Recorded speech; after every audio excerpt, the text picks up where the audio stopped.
আসসালামু আলাইকুম। আজকে আমি আপনাদেরকে চমৎকার একটা রেসিপি দেখাবো, সেটা হচ্ছে মুরগির পা দিয়ে। মুরগির যে ফিটগুলো আছে, চিকেন ফিট, এটা মূলত আসলে ব্রয়লার মুরগির পা দিয়ে অনেক ভালো লাগে, যে কোনো মুরগির পা দিয়ে তৈরি করতে পারবেন।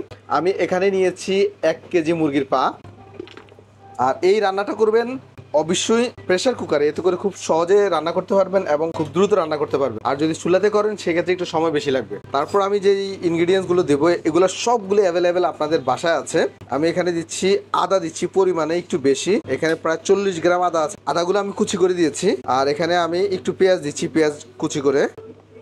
পেঁয়াজ দিচ্ছি আমি প্রায় এখানে 4 পিস পেঁয়াজ কুচি করে দিয়েছি। এখন যেটা দেবো সেটা হচ্ছে আপনার কাঁচামরিচ। কাঁচামরিচটা আমি তুলনামূলকভাবে বেশি ইউজ করব, কারণ এই রান্নাটা একটু স্পাইসি না হলে ভালো লাগে না। তবে আপনাদের যাদের স্পাইসি কম পছন্দ তারা কাঁচামরিচ কম দিলেও চলবে। কাঁচামরিচ দিয়েছি আমি 40 গ্রাম।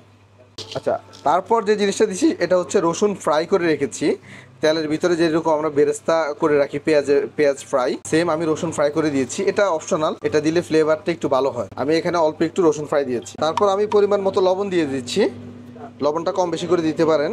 আর সাথে অবশ্যই কালো গোলমরিচ দিতে হবে। কালো গোলমরিচ দিতে হবে 1 টেবিল স্পুন, কারণ এই কালো গোলমরিচের একটা স্পাইসি হবে। আর টেস্ট ইনহ্যান্স করার জন্য আপনারা দুইটা জিনিস অ্যাড করতে পারেন। একটা হচ্ছে 1 টেবিল স্পুন সুগার এবং half table spoon soya sauce. তবে সেটাও অপশনাল, যদি সয়া সস না থাকে দেওয়ার প্রয়োজন নেই। এটা দিলে ফ্লেভার এবং টেস্টটা একটু ইনহ্যান্স হয়। আচ্ছা, এখন যে কাজটা করবেন সেটা হচ্ছে আপনার প্রেসার কুকারে আধা ঘন্টার মতো আপনার রান্না করতে হবে।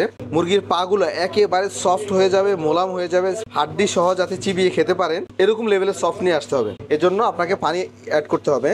আর এই মুরগির পায়ের যে স্টুগুলো বা যে গ্রেভি থাকবে, এই গ্রেভিটা একটু বেশি থাকবে, কিছুটা স্যুপ স্টাইলে, তবে স্যুপ থেকে একটু কম। আর এই মুরগির পায়ের যে ঝোলটা থাকবে, ঝোলটাই আসলে মূলত টেস্ট বেশি। তো আমি এখানে পানি দিয়েছি 600 গ্রাম, তারপর আরও 600 গ্রাম অ্যাড করতেছি, টোটাল 1200 গ্রাম আমি পানি দিচ্ছি। আপনারা চাইলে ঝোল যদি একটু বেশি পছন্দ করেন পানি কম বেশি করে দিতে পারেন, কোনো অসুবিধা নেই। এখন আমি রান্নার জন্য চুলাতে বসাবো।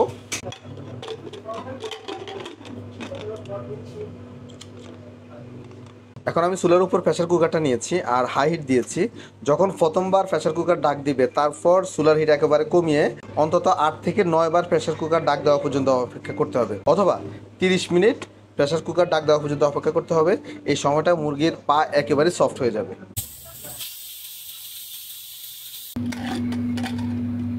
এটা খুবই চমৎকার একটা রেসিপি।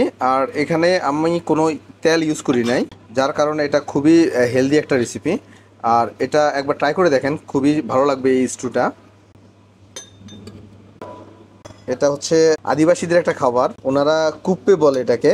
আমি এক্স্যাক্টলি প্রনাউন্সিয়েশনটা হয়তো বা করতে পারি নাই। যারা আমার আদিবাসী ফলোয়ার আছেন তারা একটু নামটা একটু লিখে দিবেন কমেন্টস করে। চমৎকার রেসিপিটা। এটা খাওয়ার সময় অবশ্যই একটু লেবুর রস দিয়ে দিবেন, তা না হলে কিন্তু ভালো লাগবে না। লেবুর রস দিলে ভালো লাগবে। আমি একটু ট্রাই করে দেখি। অনেকে আসলে ভিন্ন ধর্মী কমেন্টস করতে পারেন, নেগেটিভ পজিটিভ। আমি এতটুকু বলি, যারা মুরগির পা পছন্দ করেন তারা শুধু এটা একবার ট্রাই করে দেখেন, যদি ভালো না লাগে তাহলে আমাকে বলবেন। বিসমিল্লাহ।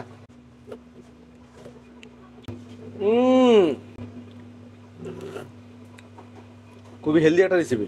আমার জন্য দোয়া করবেন, আরো ইন্টারেস্টিং ভিডিও যাতে আপনাদেরকে উপহার দিতে পারি। আল্লাহ হাফেজ।